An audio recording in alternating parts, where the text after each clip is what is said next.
Assalamu alaikum and a very welcome to all of you in this YouTube channel Kashmir Teaching Diary. आज का जो हमारा ये session है इसमें हम कोशिश करते हैं फंडामेंटल राइट्स को समझने की, क्योंकि फंडामेंटल राइट्स एक इम्पॉर्टेंट सेगमेंट माना जाता है इंडियन पॉलिटी का।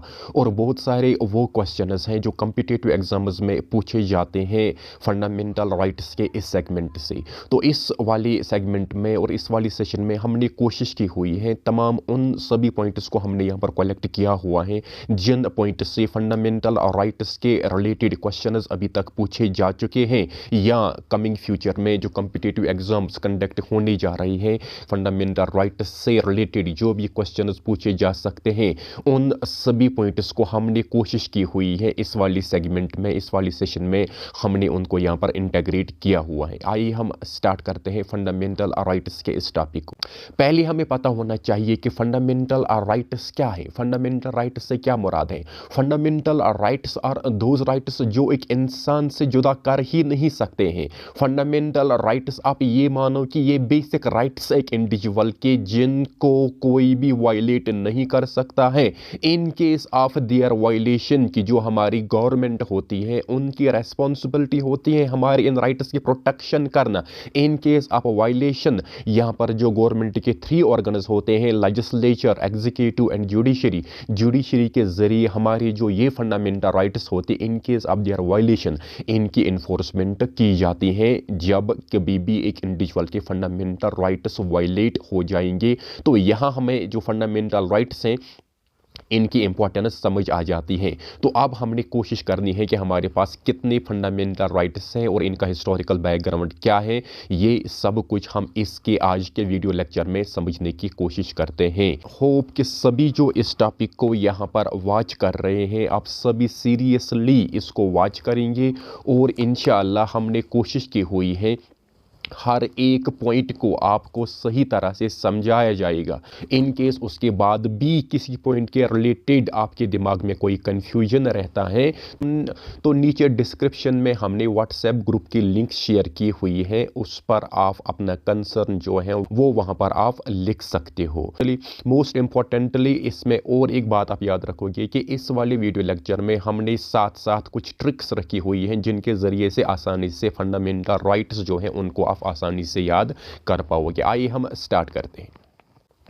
इंडियन कॉन्स्टिट्यूशन का जो पार्ट 3 है it deals with fundamental rights. तो जब भी आपको क्वेश्चन में पूछा जाएगा पार्ट 3 डील्स विद तो आपका आंसर होना चाहिए फंडामेंटल राइट्स। या आपको क्वेश्चन पूछा जा सकता है कि फंडामेंटल राइट्स और under which part of the Indian constitution, आपका आंसर होना चाहिए part 3। Article 12 to 35 deals with the fundamental rights. इसका मतलब ये हुआ कि ये जो पार्ट 3 है इसमें आर्टिकल 12 to 35 रखी हुई है। ये जो आर्टिकल 12 to 35 है ये डिफाइन करता है डिफरेंट फंडामेंटल राइट्स को। तो part 3 article 12 to 35 deals with fundamental rights और mostly Indian constitution is borrowed constitution. So finally हमें पता है कि ये जो फंडामेंटल राइट्स हैं इनको हमने बारो किया हुआ है यूएस कॉन्स्टिट्यूशन से। और यूएस कॉन्स्टिट्यूशन में ये जो फंडामेंटल राइट्स हैं इनको वहाँ पर बिल ऑफ राइट्स के नाम से जाना जाता था। क्वेश्चन पूछा जा सकता है कि fundamental rights have been borrowed from the US constitution and in US these fundamental rights were known as, तो इनको वहां पर बिल ऑफ राइट्स के नाम से जाना जाता है। उसके बाद ये जो इंडियन कॉन्स्टिट्यूशन का पार्ट 3 है इसे और एक नाम से भी हम जानते हैं Magna Carta of the Indian constitution. Magna Carta क्यों कहा जाता है? Because Magna Carta was the first written document relating to fundamental rights issued by the king John of England in 1215। ये जो मैग्ना कार्टा है it was the first written document related to fundamental rights issued by the king John of England in 1215। So जब हमारे पास भी है एक document related to fundamental rights, तो इसलिए ये जो हमारा डॉक्यूमेंट है ये पार्ट 3 में आता है, इसलिए पार्ट 3 को Magna Carta of the Indian constitution के नाम से भी जाना जाता है। कल क्वेश्चन पूछा जाता है कि fundamental rights are meant for promoting the idea of dash dash, तो यहां पर हमने लिखना है fundamental rights are meant for promoting the idea political democracy. Political democracy को इंप्लीमेंट करने के लिए फंडामेंटल राइट्स का वजूद आया है, तो fundamental rights are meant for promoting the idea political democracy. Hope कि आपको यहां पर सही तरह से समझ आया होगा। Part 3 of the Indian constitution deals with fundamental rights and this part 3 consist of article 12 to 35 which define various fundamental rights. Fundamental rights have been borrowed from the US Constitution, and in US Constitution these rights were known as Bill of Rights.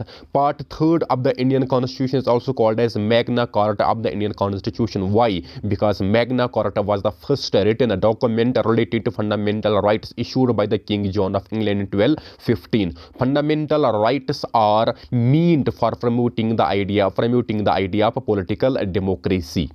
अब यहाँ पर जो origin है fundamental rights का वो हम यहाँ पर पढ़ने जा रहे हैं। ओरिजिनली ये जो पार्ट 3 है जो डील करता है फंडामेंटल राइट्स के साथ, इसमें ओरिजिनली हुआ करते थे 7 फंडामेंटल राइट्स, लेकिन with the course of time क्या हो जाता है कि एक अमेंडमेंट पास किया जाता है 44th कॉन्स्टिट्यूशनल अमेंडमेंट एक्ट 1978 में। ये जो अमेंडमेंट था ये जनता पार्टी के ज़रिए किया जाता है। उस वक्त जो प्राइम मिनिस्टर था उनका नाम था मोरारजी देसाई।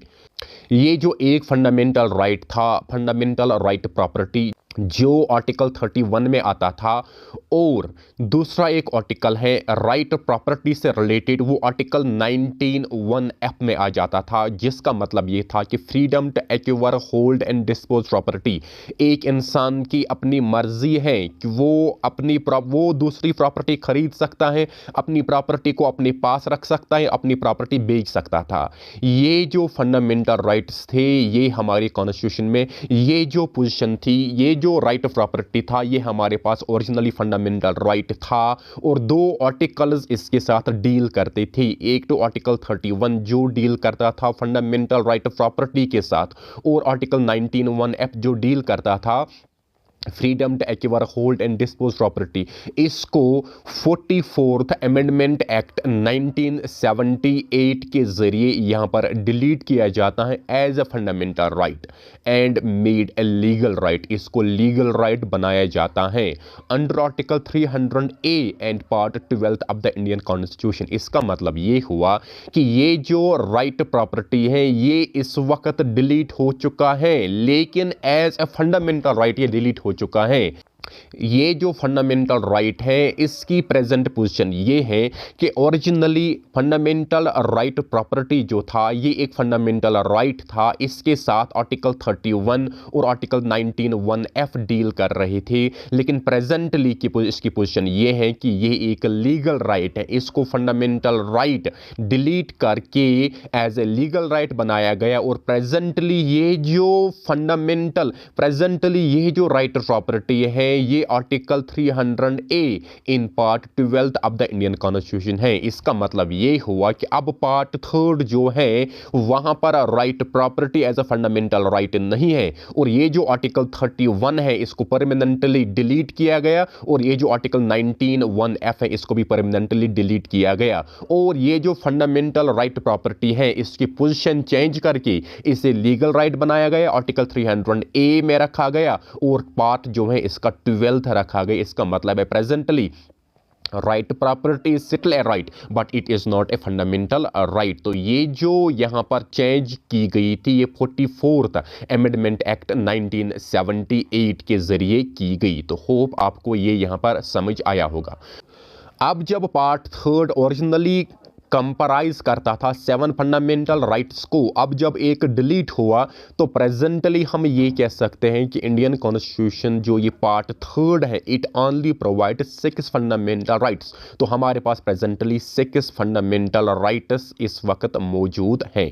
अब ये जो फंडामेंटल राइट्स हैं ये हैं क्या? Fundamental rights are not absolute but qualified. That is, reasonable restrictions are possible. ये जो फंडामेंटल राइट्स हैं ये एब्सोल्यूट नहीं है। इसका मतलब ये नहीं हुआ कि इनको किसी इंसान से छीना नहीं जा सकता है, इनको रीजनेबल रेस्ट्रिक्शंस इंपोज की जा सकती हैं to maintain law and order. They can be repealed और amended without affecting the basic structure of the constitution. ये जो फंडामेंटल राइट्स हैं इनको रिपील भी किया जा सकता है, इनको अमेंड भी किया जा सकता है, लेकिन अमेंडमेंट करते वक्त हमने बेसिक स्ट्रक्चर को हम अमेंड नहीं कर सकते हैं। ये जो बेसिक स्ट्रक्चर की थ्योरी थी ये Kesavananda Bharati case versus state of Kerala 1973 में दिया गया था सुप्रीम कोर्ट के जरिए विद इफेक्ट फ्रॉम 24 अप्रैल 1973। तो अब हमें यहाँ पर ये समझ आता है कि ये जो फंडामेंटल राइट्स हैं इनको अमेंड भी किया जा सकता है, इनको रिपील भी किया जा सकता है, लेकिन जो बेसिक स्ट्रक्चर है उसको यहाँ पर चेंज नहीं किया जा सकता है। फॉर एग्जांपल ये जो बेसिक स्ट्रक्चर की थ्योरी थी ये सुप्रीम कोर्ट ने केशवानंदा भारतीय case versus state of Kerala 1973 में दिया था और इस केस का जो इफेक्ट है वो 24 अप्रैल 1973 को दिया गया। इसका मतलब ये हुआ कि जो बेसिक स्ट्रक्चर है उसको चेंज नहीं किया जा सकता है। For example India is a secular country and we have been given a right to freedom of religion और it can not be neither repealed nor amended. इसका मतलब ये हुआ कि यहां पर हम चेंज नहीं कर सकते हैं, बेसिक स्ट्रक्चर को हम चेंज नहीं कर सकते हैं। यहां पर हमने याद रखना है कि जो फंडामेंटल राइट्स हैं इनको सस्पेंड किया जाता है during the operation of national emergency, और ये जो नेशनल इमरजेंसी है ये आर्टिकल 352 में आ जाता है। लेकिन during the operation of national emergency fundamental rights can be suspended but except the fundamental right guaranteed under article 20 and 21। इसका मतलब ये हुआ कि जो आर्टिकल 20 एंड 21 के अंदर फंडामेंटल राइट है उनको सस्पेंड नहीं किया जा सकता है still in case of national emergency. Furthermore, जो six rights guaranteed under Article 19 can be suspended only when emergency is declared on the grounds of external aggression and not on the grounds of internal emergency। इसका मतलब ये हुआ कि जो हमारे पास six freedoms हैं under article 19, ये जो आर्टिकल 19 है ये हमने आगे पढ़ना है, इसमें सिक्स फ्रीडम्स एक इंडिविजुअल को दिए गए हैं। कहा जाता है कि ये जो आर्टिकल 19 है इसको सस्पेंड किया जाता है, नेशनल इमरजेंसी डिक्लेयर की जाएगी लेकिन on the grounds of external emergency. इसका मतलब ये हुआ कि when Indian security is under constant threat from external aggression and not on the grounds of internal, और जब इंटरनल इमरजेंसी इंडिया में इंप्लीमेंट की जाएगी तो ये जो आर्टिकल 19 है इसको सस्पेंड नहीं किया जा सकता है। अब हम स्टार्ट करते हैं एक एक करके, जो आर्टिकल 12 to 35 है उनको यहां पर हम समझने की कोशिश करते हैं। पहला आर्टिकल जो है article 12, article 12 deals with the definition of A state. तो क्वेश्चन पूछा जा सकता है कि आर्टिकल 12 किसके साथ डील करता है। Article 12 define is a state, article 12 define करता है स्टेट। और स्टेट कौन इंडिविजुअल है? हर एक वो इंडिविजुअल, हर एक वो पब्लिक सर्वेंट, चाहे डायरेक्टली और इनडायरेक्टली वो किसी भी एक्टिविटी के जरिए गवर्नमेंट के लॉ को एग्जीक्यूट करता है, गवर्नमेंट के लॉ की इंप्लीमेंटेशन करता है, वो आता है under the definition of state. For example government, parliament of India, जो agencies of central government, agencies of the state government, any authority comes under the term of the state and actions of these can be challenged in the court as violating fundamental right। और अगर इन सभी individuals, अगर इनमें से किसी individual के जरिए भी फंडामेंटल राइट वायलेट हो जाता है तो उसको स्टेट की कैटेगरी में यहां पर हम उसके खिलाफ केस कर सकते हैं कि आपने हमारा फंडामेंटल राइट वायलेट किया हुआ है। In short definition of state में हम याद रखेंगे every individual who is responsible in the implementation of law, चाहे वो छोटे से छोटा मुलाजिम ही क्यों ना हो और बड़े से बड़ा ही मुलाजिम क्यों नहीं, क्या चाहे वो कोई भी डिपार्टमेंट हो गवर्नमेंट से रिलेटेड, वो सभी आते हैं category of definition of the state. And in case कोई भी उनके जरिए वायलेशन ऑफ फंडामेंटल राइट हो जाता है तो उसके खिलाफ हम केस कर सकते हैं in the court as violating a fundamental right. Hope कि आपको आर्टिकल 12 की डेफिनेशन समझ आई होगी। आर्टिकल 13 जो है ये डील करता है हैं जुडिशियल रिव्यू के साथ। जुडिशियल रिव्यू जो है ये basic structure of the constitution है, ये कॉन्स्टिट्यूशन से अमेंड नहीं किया जा सकता है, ये कॉन्स्टिट्यूशन से रिपील नहीं किया जा सकता है। तो अब हमने यहाँ पर समझना है कि जो फंडामेंटल राइट्स हैं जे are justifiable by the constitution under article 32 and high court under article 226। इसका मतलब क्या हुआ कि जो फंडामेंटल राइट्स हैं इन केस ऑफ देयर वायलेशन हमें जस्टिस मिल सकता है सुप्रीम कोर्ट के जरिए आर्टिकल 32 के अंदर और हाई कोर्ट के जरिए आर्टिकल 226 के अंदर। और आर्टिकल 32 जो है ना इसे कहा जाता है heart and soul of the Indian constitution. और आर्टिकल 226 जो है यहाँ पर एक इंडिविजुअल हाई कोर्ट मूव कर सकता है इन केस ऑफ एक इंडिविजुअल के जो राइट हैं वो वायलेट हो जाते हैं। तो क्वेश्चन पूछा जा सकता है कि fundamental rights are justifiable by supreme court under which article, तो हमने लिखना है आर्टिकल 32। और ये भी क्वेश्चन आ सकता है कि fundamental rights are justifiable by high court under article under which article, तो हमने वहां पर आंसर लिखना है आर्टिकल 226। अब जो पहला फंडामेंटल राइट है it comes under article 14 to 18। Article 14 to 18 के अंदर पहला इंडियन कॉन्स्टिट्यूशन का फंडामेंटल राइट आ जाता है और इस फंडामेंटल राइट का नाम है equality before law and equal protection of law. Equality before law and equal protection of law, it is the first fundamental right of the Indian constitution under article 14 to 18। Article 14 equality before law, सीधा article 14 कहता है equality before law, every individual is equal in the eyes of law. Article 15 prohibition of discrimination only on the grounds of religion, race, sex और place of birth. Article 15 हर एक उस discrimination को prohibit करता है जो की जाती थी या जो की जा सकती है सिर्फ रिलीजन की बुनियाद पर, रेस की बुनियाद पर, कास्ट की बुनियाद पर, सेक्स की बुनियाद पर और प्लेस ऑफ बर्थ की बुनियाद पर। यहाँ पर टर्म आया है ऑनली, ये ऑनली जो है ये एक वेलिड डिस्क्रिमिनेशन है। इसका मतलब ये हुआ कि इन ही कंडीशंस पर डिस्क्रिमिनेशन नहीं की जा सकती है, रिलीजन की बुनियाद पर, रेस की बुनियाद पर, कास्ट की बुनियाद पर, सेक्स की बुनियाद पर और प्लेस ऑफ बर्थ की बुनियाद पर। इसका मतलब ये हुआ कि बाकी जो डिस्क्रिमिनेशंस हैं वो मुमकिन है। इसका मतलब है कि state of Jammu and Kashmir किसी पोस्ट के लिए एडवर्टाइज निकाल सकता है और वहाँ पर ये सर्टन क्वालिफिकेशंस डिमांड कर सकता है, तो उसको हम डिस्क्रिमिनेशन नहीं कर सकते हैं कि कुछ सिटीजन्स को अलाउ किया गया एप्लीकेशन फॉर्म सबमिट के लिए और कुछ को अलाउ नहीं किया गया, तो वो जो डिस्क्रिमिनेशन है वो वैलिड है। बट दीज डिस्क्रिमिनेशंस जो है ये डिस्क्रिमिनेशन नहीं होनी चाहिए, तो ये प्रोहिबिट है under article 15। Article 16 equality of opportunity in matter of public employment. जो इक्वलिटी ऑफ अपॉर्चुनिटी है in matters of public employment, article 16 कहता है कि state can not discriminate between citizens in matters of public employment, तो वहां पर equality होनी चाहिए। If a citizen is eligible for a particular post he must be allowed to apply for the same, there should be no restriction, तो state के जरिए कोई restriction नहीं होनी चाहिए। आर्टिकल 16 डील करता है पब्लिक एम्प्लॉयमेंट के साथ।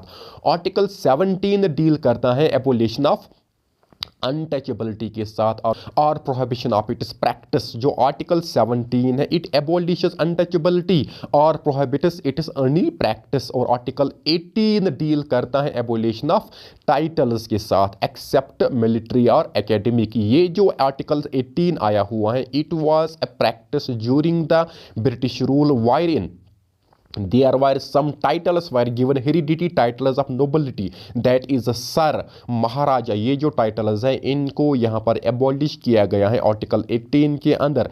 एक्सेप्ट अभी जो यहाँ पर मिलिट्री और एकेडमिक टाइटल्स दिए जाते हैं वो on the base of merit दिए जाते हैं, उन पर यहाँ पर कोई भी रेस्ट्रिक्शन नहीं है। तो इस तरह से हमने यहाँ पर समझा कि article 14 to 18 it deals with equality before law in equal protection of law. तो यहाँ पर इसके लिए हमने एक शॉर्ट ट्रिक यहाँ पर रखी हुई है, law removes doubt. Law removes doubt को हम किस तरह से अंडरस्टैंड करेंगे, किस तरह से याद रखेंगे। आर्टिकल 14 इसको हम याद रखेंगे लॉ, इसमें आता है लॉ। आर्टिकल 15 इसमें आता है discrimination is equal to D. Article 16 equality of opportunity in matter of public employment और article 17 abolition of untouchability and article 18 abolition of titles. तो इस तरह से हमें याद रखिएगा equality before law, law removes doubt, article 14 that is law, article 15 that is doubt is discrimination, article 16 that is opportunity is O, article 70 that is untouchability is you, article 18 that is abolition of titles is T, that is law removes doubt, it article 14 to 18। दूसरा हमारा जो fundamental right है, it is fundamental right freedom from article 19 to 22। Article 19 guarantees all the citizens of India the 6 rights। Article 19 के under दिए जाते हैं 6 freedoms सभी Indian citizens को। ये हम एक एक करके याद रखेंगे। Article 19(1)(a) it deals with freedom of speech and expression। Article 19(1)(b) it deals with a right to assemble peacefully and without arms। Article 19(1)(c) it deals with a right to form associations or trade unions। Article 19(1)(d) it right to move freely throughout the territory of India। Article 19(1)(e) right to reside or settle in any part or territory of India। Article 19(1)(g) right to practice any profession or to carry on any occupation, trade or any business। तो ये जो 6 freedoms हैं, these have been guaranteed under Article 19 as a fundamental right to freedom to all the Indian citizens। यहाँ पर एक और बात हम याद रखेंगे जो हमने पहले भी समझी थी कि 44th अमेंडमेंट एक्ट 1978 के ज़रिए एक फ्रीडम डिलीट किया गया, right acquire, hold and dispose property. ये जो प्रेजेंट पोजीशन इसकी ये है कि ये इंडियन कॉन्स्टिट्यूशन का हिस्सा इस वक्त नहीं है। 44th अमेंडमेंट एक्ट 1978 के ज़रिए जो freedom to acquire, hold and dispose property था, इसको डिलीट किया गया। ट्रिक की शक्ल में हमने इसको अगर याद करना होगा तो हम कोशिश करते हैं इसको समझने की। ट्रिक है 100 MRP। 100 MRP से हम किस तरह से आर्टिकल 19 को हम किस तरह से याद रख सकते हैं। SAU that is speech, assembly and union. MRP that is right to move, reside और to carry on any profession. 100 MRP। इस ट्रिक को हम किस तरह से याद रख सकते हैं। 100 से आता है freedom of speech and expression. A से आता है right to assemble peacefully and without arms. U से आता है right to form trade unions और एसोसिएशंस। एम से आ जाता है right to move freely throughout the territory of India. R से आ जाता है राइट टू रिसाइड और settle in any part of India. और पी से आता है राइट प्रैक्टिस एनी प्रोफेशन और to carry on any occupation, trade और एनी बिजनेस। इस तरह से आसानी से आप आर्टिकल 19 के अंदर जो 6 फ्रीडम्स दी हुई हैं वो 100 MR की आप याद रखोगे तो आप आसानी से इन्हें याद रख पाओगे। दूसरा हमारा जो आर्टिकल है that is article 20। It deals with protection in respect of conviction for offence. In case किसी ने कोई ऑफेंस किया हुआ है लेकिन उसको भी प्रोटेक्शन दी जाती है ऑफेंस करने के बाद। और इसमें क्या आ जाता है वो हमने यहाँ पर समझना है। जिसने ऑफेंस किया होगा उसको कौन सी प्रोटेक्शन दी जाती, उसके पास कौन सा फंडामेंटल राइट है। No ex post facto law. इसका मतलब हुआ no person shall be convicted for any offence except for a violation of law nor subjected to penalty greater than prescribed by law. इसका मतलब है किसी भी इंडिविजुअल को तब तक कन्विक्ट नहीं माना जाएगा जब तक न उसने कोई ऑफेंस किया होगा, जब तक न उसने किसी लॉ की वायलेशन की हो, और उसको उसी लॉ के हिसाब से ही पनिशमेंट देनी चाहिए, कोई भी ग्रेटर पेनल्टी उसको नहीं देनी चाहिए। ये आर्टिकल 20 में आ जाता है। इसे कहते हैं no ex post facto law, no double jeopardy. इसका मतलब क्या हुआ, no person shall be prosecuted और punished for the same offence more than once. इसका मतलब है किसी भी इंडिविजुअल ने जो भी ऑफेंस किया हुआ है, इन केस उसे प्रोसिक्यूट किया हुआ है, इन केस उसे पुनिशमेंट दी हुई है, उसे दोबारा उसी ऑफेंस के लिए दोबारा पुनिशमेंट नहीं दी जा सकती है। तीसरा जो सब पार्ट हैं आर्टिकल 20 का, that is no self incrimination. इसका मतलब क्या हुआ? No person accused of any offence shall be compelled to be a witness against himself. किसी इंडिविजुअल ने जो भी ऑफेंस किया होगा उसको उसी ऑफेंस के खिलाफ खुद की गवाही देने के लिए मजबूर नहीं किया जा सकता है। कि ये जो आर्टिकल 20 है इसको हमने याद रखना है। Protection in respect of conviction for offence, एक इंडिविजुअल जिसने कोई ऑफेंस किया हुआ होगा उसको भी प्रोटेक्शन दी जाती है, उसके पास भी फंडामेंटल राइट हैं।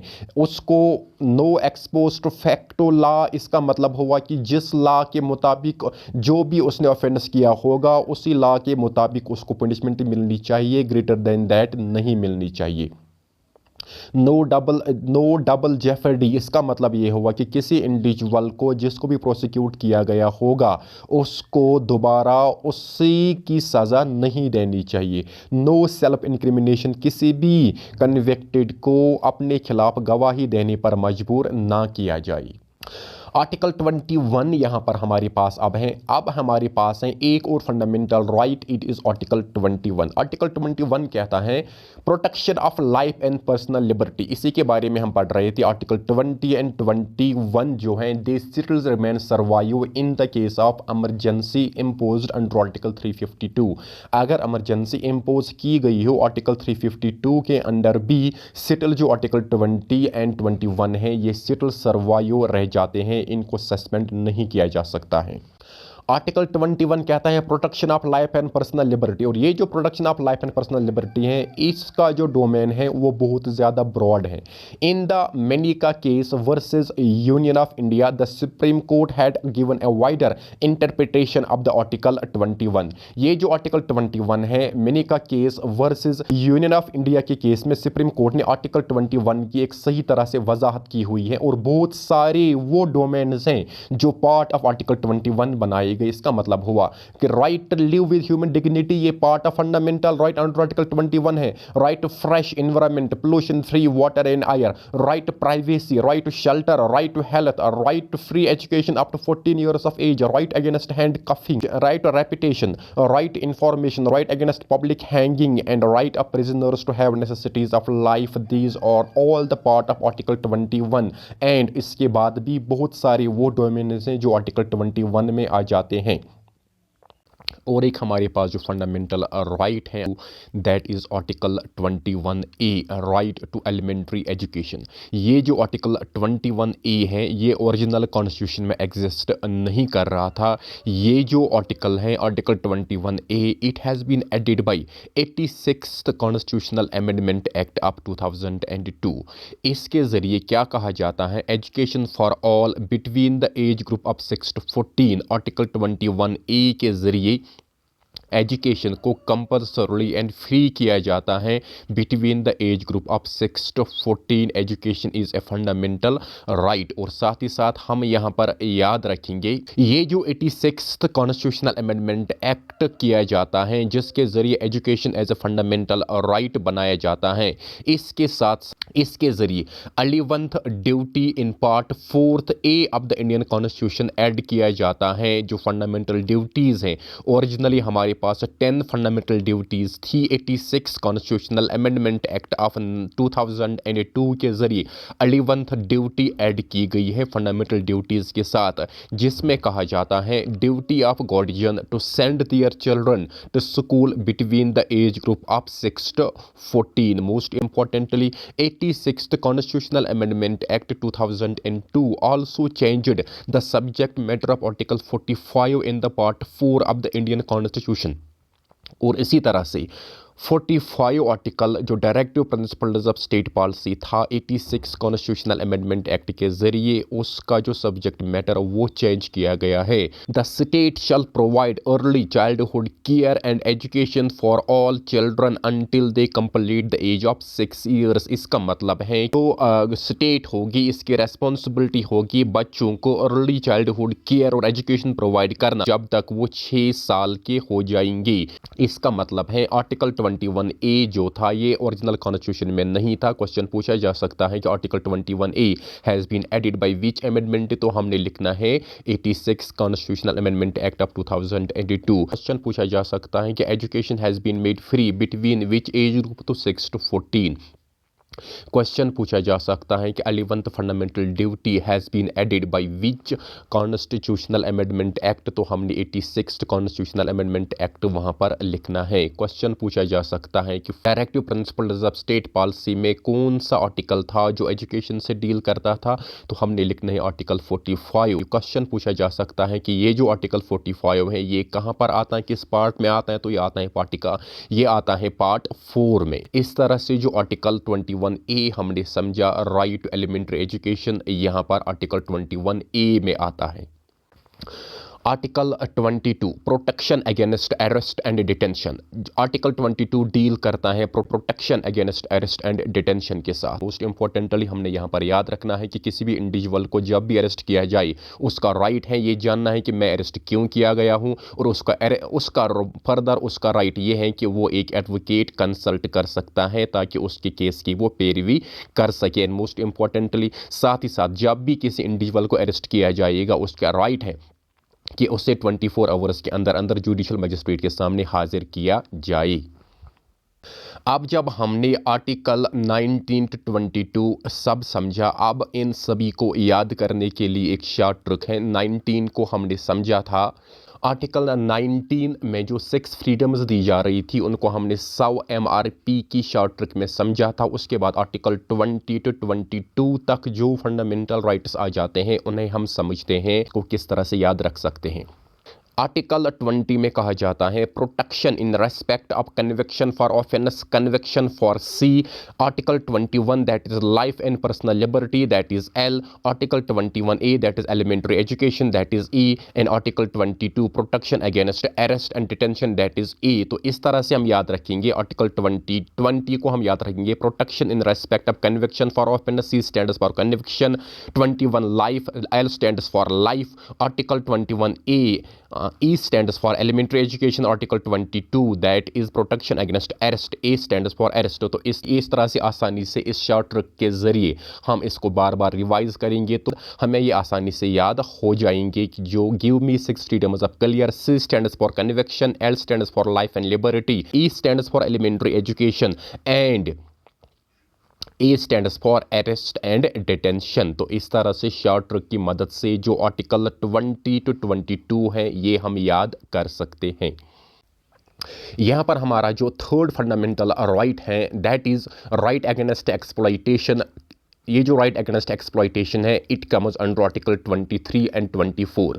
आर्टिकल 23 डील करता है prohibition of trafficking in human beings and forced labour. इसका मतलब हुआ कि जो भी फोर्स्ड लेबर हैं, जो भी बेगार हैं, वो सब यहाँ पर बैन है, वो सब यहाँ पर प्रोहिबिट है। इसका मतलब हुआ कि सेलिंग और buying of man, selling and buying of women, selling and buying of children like goods, ये सब कुछ प्रोहिबिट है।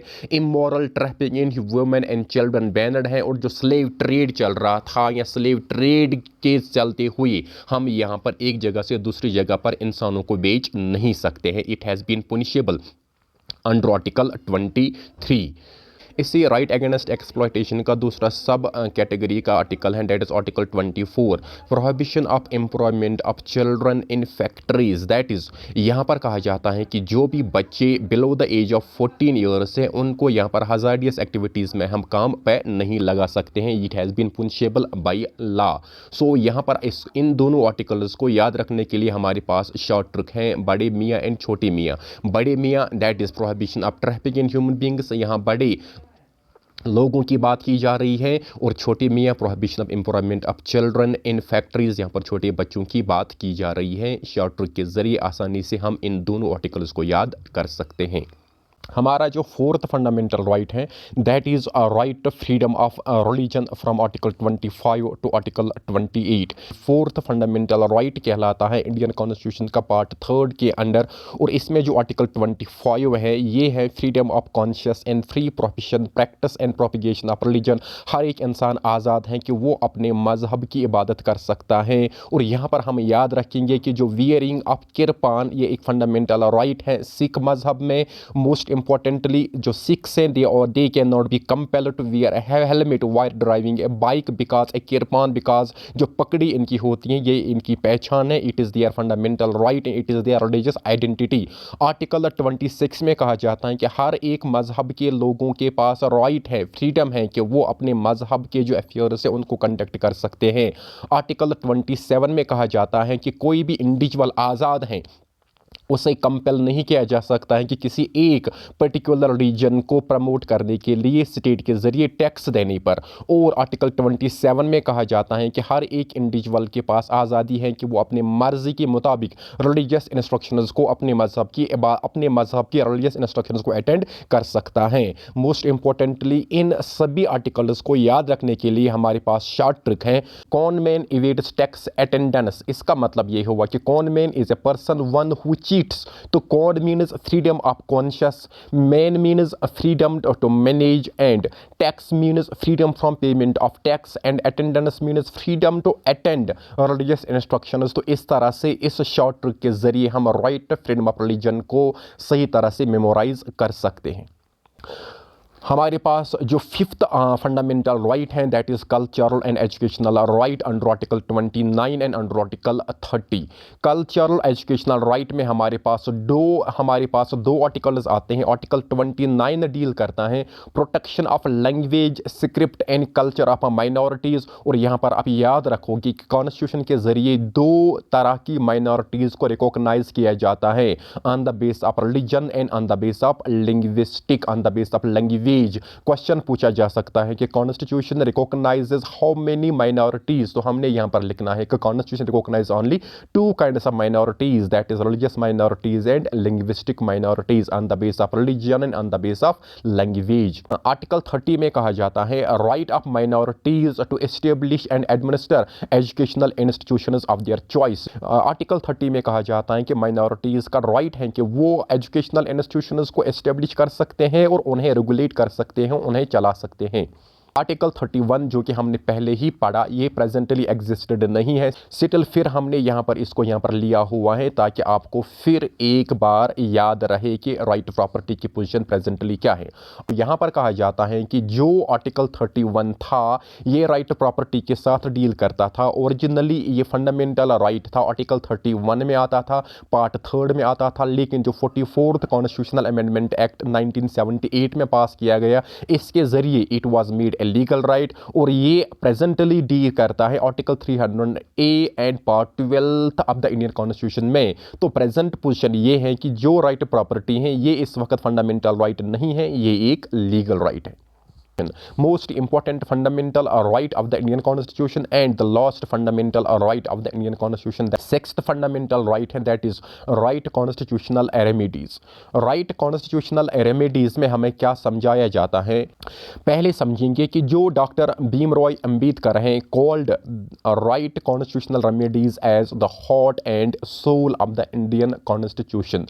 जो right constitutional remedies हैं डॉक्टर भीमराव अंबेडकर ने से कहा है heart and soul of the Indian constitution. या क्वेश्चन पूछा जा सकता है कि which article of the Indian constitution is called heart and soul of the Indian constitution. तो वहां पर हमारे पास ये राइट कॉन्स्टिट्यूशनल रेमेडीज नहीं दिया होगा, आर्टिकल दिया होगा, तो हमने आर्टिकल 32 पर उसको मार्क करना है। कि अब हम यहाँ पर समझेंगे कि इसे heart and soul of Indian constitution क्यों कहा जाता है। In case of violation of a fundamental right an individual can directly move to supreme court for the enforcement of fundamental right under article 32। जब कभी भी एक इंडिविजुअल का fundamental right violate होता है तो वो डायरेक्टली सुप्रीम कोर्ट जा सकता है, और सुप्रीम कोर्ट जब वो जाएगा तो उसके पास यही रास्ता है, अंडर आर्टिकल 32 ही वो सुप्रीम कोर्ट मूव कर सकता है। इसका मतलब है article 32 is a fundamental right which gives an individual a right that in case your fundamental right will get violated, you can directly move to Supreme Court. It is a right under Article 32 given to every citizen of India. उसके बाद supreme court क्या करेगा? Supreme court can issue writs for the enforcement of only fundamental rights under article 32। यहाँ पर only word आया हुआ है, ये जो ओनली का वर्ड है ये हम अभी समझेंगे ये है क्या। While as high court under article 226 can issue writs for the enforcement of fundamental rights as well as legal rights. इसका मतलब यहाँ पर ये हुआ कि सुप्रीम कोर्ट अंडर आर्टिकल 32 यहाँ पर प्रोटेक्शन देगा सिर्फ इन case of violation of only fundamental right. In case of legal right तो हम डायरेक्टली सुप्रीम कोर्ट मूव नहीं कर सकते हैं। तो इसलिए while as high court under article 226 can issue writs for the enforcement of fundamental rights as well as legal rights। लेकिन in case अगर हाई कोर्ट के पास भी एक आर्टिकल है आर्टिकल 226, इन केस हमारा फंडामेंटल राइट वायलेट होगा तो हम वहाँ पर हाई कोर्ट भी जा सकते हैं। लेकिन हाई कोर्ट हम सिर्फ आर्टिकल 226 में सिर्फ फंडामेंटल राइट के लिए नहीं जा सकते हैं। इन केस हमारा कोई लीगल राइट भी वायलेट होगा तो वहाँ पर उसके इन्फोर्समेंट भी हम आर्टिकल 226 के ज़रिए करवा सकते हैं।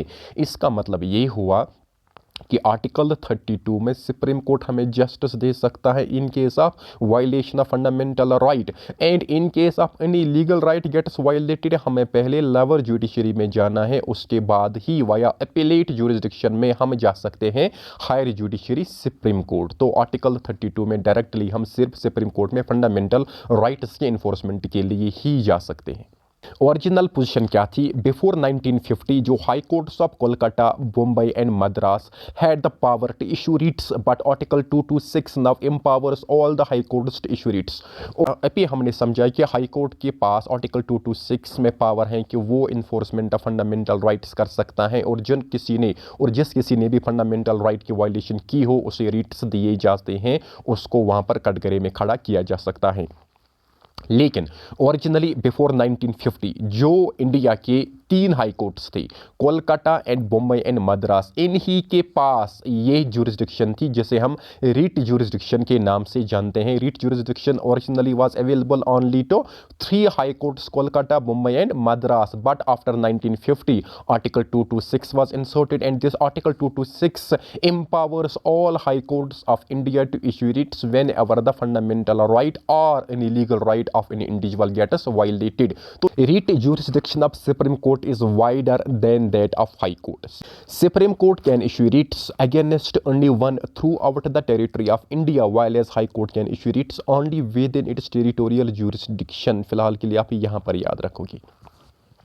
कहा जाता है कि सुप्रीम कोर्ट अंडर आर्टिकल 32 पूरे इंडिया के सिटीजन्स, इसका मतलब है पूरा India jurisdiction of supreme court में आ जाता है। लेकिन हाई कोर्ट सिर्फ अपने स्टेट के जो सिटीजन्स हैं, अपने स्टेट के जो रेजिडेंट्स हैं, जिस स्टेट का हाई कोर्ट होगा उन्हीं सिटीजन्स तक उनकी रिट जुरिस्डिक्शन है। इसका मतलब है कि territorial boundary, outside the territorial boundary of A state high court originally writ jurisdiction issue नहीं कर सकता था। अब यहां पर आउटसाइड टेरिटोरियल जुरिस्डिक्शन भी कर सकता है, लेकिन इन case of action arises with in its territorial jurisdiction का मतलब ये हुआ कि इन केस अन्य कश्मीर का कोई कन्विक्टेड है, उस कन्विक्शन की जो रिलेशन है that is with the state of Delhi के किसी रेजिडेंट से, तो वहां पर जो जम्मू एंड कश्मीर का हाई कोर्ट है वो रिट जुरिस्डिक्शन उसकी वहां पर एक्सटेंड हो जाती है, दिल्ली तक पहुंचेगी। और ये जो प्रोविजन है ये 15th कॉन्स्टिट्यूशनल अमेंडमेंट एक्ट 1963 के जरिए एंटर किया गया। और ओरिजिनली जो हाई कोर्ट की रिट जुरिस्डिक्शन थी it was limited only with in the boundary of A state. अब 15th अमेंडमेंट एक्ट 1963 के जरिए क्या किया गया कि ये तब जुरिस्डिक्शन पार करेगा जब कोई एक्शन अराइज हुआ होगा विद इन द स्टेट और उसका रिलेशन, उस केस का रिलेशन दूसरी स्टेट से होगा। तो वहां पर ये जो writ jurisdiction of high court है ये एक्सटेंड हो सकती है एक स्टेट से दूसरी स्टेट तक। वाइल एज इसके बरक्स जो सुप्रीम कोर्ट है इसकी जो रिट जुरिस्डिक्शन है ये पूरी कंट्री मानी जाती है इसकी टेरिटोरियल जुरिस्डिक्शन। लेकिन यहाँ पर हम फर्दर याद रखेंगे कि supreme court has many at times ruled that in case the fundamental right of an individual gets violated he must first move to high court. उसको पहले कहाँ जाना चाहिए? हाई कोर्ट जाना चाहिए under article 226। In case high court के जरिए उसे जस्टिस नहीं मिलता है then he must approach to supreme court under article 32। अब जो आर्टिकल 32 राइट कॉन्स्टिट्यूशनल रेमिडीज़ हैं, इसमें जो रीट जुरिस्डिक्शन आ जाता है सुप्रीम कोर्ट का अंडर आर्टिकल 32, हाई कोर्ट का अंडर आर्टिकल 226। और ये जो आर्टिकल 32 है इसमें 5 रीट्स दी हुई हैं, और वो जो 5 रीट्स हैं वो इस तरह से हैं। First writ is habeas corpus. Habeas corpus, what does this mean? Term literally means to have the body of. ये इसका मतलब हुआ to have the body of. ये कब इशू की जाती हैं? Issued by a court to a person who has detained another person to produce the body of latter before it. इसका मतलब है कि जब किसी इंडिविजुअल, किसी अथॉरिटी ने किसी दूसरे पर्सन को डिटेन किया होगा और जुडिशरी के जरिए हैबस कॉर्पस की रिट उसके खिलाफ वहाँ पर इशू की जाएगी, और उसे कहा जाएगा कि जो आपने पर्सन डिटेन्ड किया हुआ है उसे आप हाजिर करिए, उसे आप कोर्ट के सामने हाजिर करिए। तो उसके बाद if the detention is found to be unlawful, अगर कहा जाए अगर डिटेंशन जो है वो अनलॉफुल है, जुडिशरी के पास राइट है they can set the detained person free. जो डिटेन्ड वहाँ पर जो डिटेंशन है उसको खारिज किया जा सकता है। तो हैबस कॉर्पस मीन्स जब किसी अथॉरिटी ने किसी एक इंडिविजुअल को अरेस्ट किया गया होगा, फिर उसके रिलेटिव्स के जरिए जो ये जुडिशरी मूव किया जाता है, और जुडिशरी के जरिए हैबस कॉर्पस रिट इशू की जाती हैं उस इंडिविजुअल को, उस अथॉरिटी को जिसने इस इंडिविजुअल को अरेस्ट किया होगा। तो इस हैबस कॉर्पस का मतलब ये हुआ कि जुडिशरी इसमें कहेगी उसे कि आप इस इंसान को हाजिर करिए जिसे आपने अरेस्ट किया हुआ है, और इन केस जुडिशरी को लगे कि ये जो डिटेंशन है ये अनलॉफुल है, तो वहाँ पर जो डिटेन्ड पर्सन है उसको फ्री, उसको आज़ाद भी किया जा सकता है जुडिशरी के जरिए। इसे कहा जाता है हैबस कॉर्पस। Mandamus दूसरे रिट है, literally means we command issued by a court to a public official asking him to perform his official duties। Mandamus एक दूसरी रिट है, ये भी जुडिशरी के जरिए अंडर आर्टिकल 32 इशू की जा सकती हैं। इसका मतलब है we command, हम हक रखते हैं, issued by a court to a public official asking him to perform his official duties। जब भी कोई पब्लिक सर्वेंट अपनी ड्यूटी सही तरह से परफॉर्म नहीं कर रहा होगा तो दूसरा कोई individual on his own judiciary move कर सकता है। जुडिशरी उस इंडिविजुअल के खिलाफ, उस पब्लिक सर्वेंट के खिलाफ रिट इशू कर सकता है। उसे कहा जाएगा कि आप अपनी ड्यूटी परफॉर्म करिए। Third writ is prohibition. It literally means to forbid, issued by a higher court to a lower court or a tribunal to prevent the latter from exceeding its jurisdiction। तो ये जो prohibition है, prohibition means stop, prohibition means किसी को रोकना। इसका मतलब है हायर जुडिशरी के जरिए ये जो रिट है ये इशू की जा सकती है लोअर जुडिशरी, लोअर कोर्ट को या ट्रिब्यूनल को, कि जब लोअर कोर्ट, लोअर ट्रिब्यूनल ने अपनी jurisdiction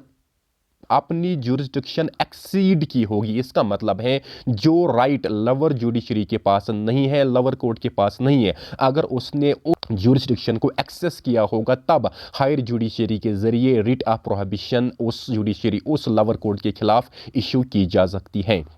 Another is certiorari, literally means to be certified or to be informed. It is also issued by a higher judiciary to lower judiciary, either to transfer a case pending before it or to squash the judgment। इसका मतलब है certiorari का मतलब है कि to be certified, to be informed, ये भी higher judiciary के जरिए लोअर कोर्ट को इशू की जा सकती हैं कि या जो आपने केस पेंडिंग रखा हुआ है इसको आप ट्रांसफ़र करिए, या जो आपने जजमेंट पास की हुई है किसी केस के मुताबिक जिस पर आपकी जुरिस्डिक्शन नहीं थी, उस जजमेंट को आप नल एंड वाइड करार दीजिए।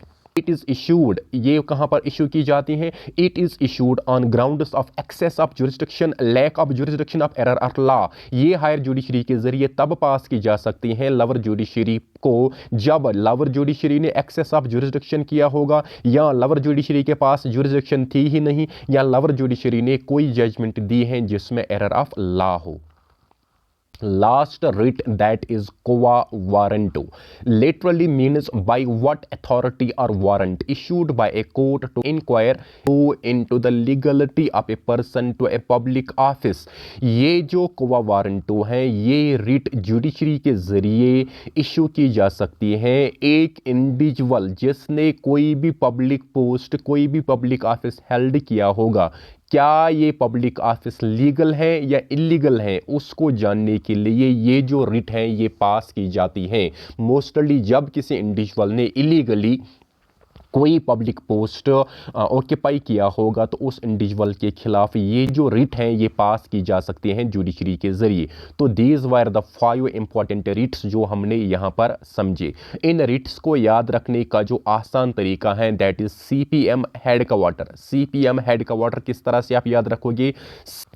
CPM headquarter, CPM HQ, C stands for certio rari, P stands for prohibition, M stands for mandamus, H stands for habeas corpus, and Q stands for quo warranto. These and this is the short trick to remember thus all 5 writs of Article 32. Article 33. Power of Parliament to restrict or abrogate the fundamental rights of the members of the armed forces. The objective is to ensure the proper discharge of their duties and maintenance of discipline among them.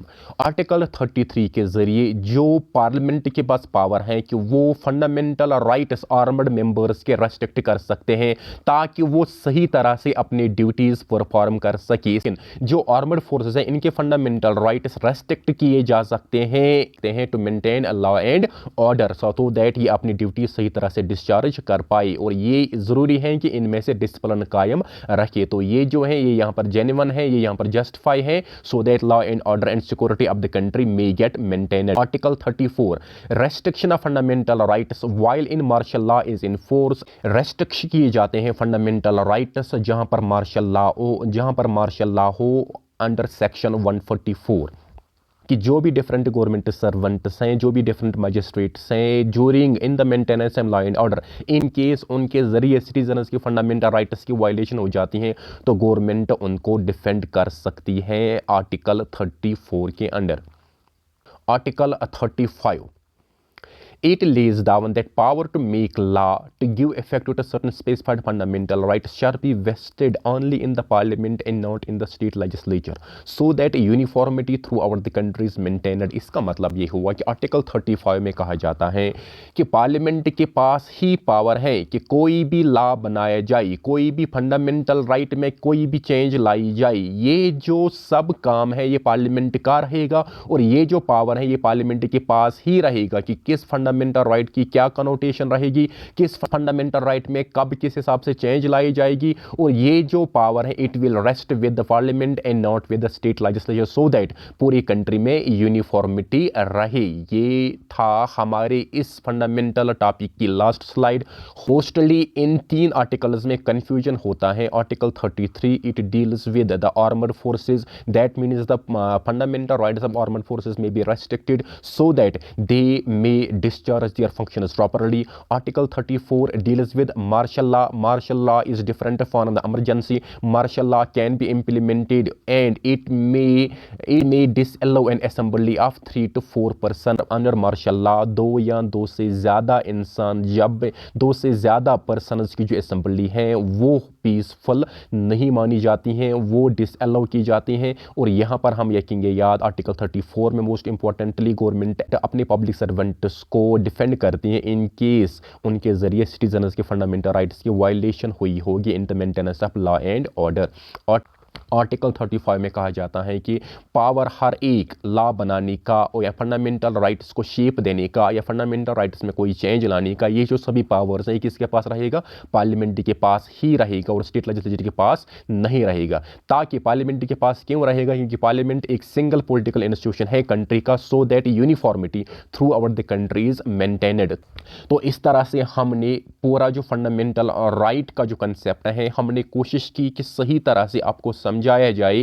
तो इसके बाद कोई भी confusion इसके बाद भी आपको रहता है नीचे डिस्क्रिप्शन में हमारा नंबर दिया हुआ है, आप व्हाट्सएप नंबर पर मैसेज करेंगे या व्हाट्सएप ग्रुप को ज्वाइन करेंगे तो वहीं पर आप अपना कंसर्न जो है वो वहाँ पर आप राइट डाउन करेंगे। तो हम कोशिश करेंगे कि आपके हर एक कन्फ्यूजन को दूर किया जाए। तो आज के लिए बस इतना ही। दूसरे वीडियो लेक्चर में आपके साथ फिर मुलाकात होगी। Till then stay blessed. अल्लाह हाफिज़, फ़ी अमानिल्लाह।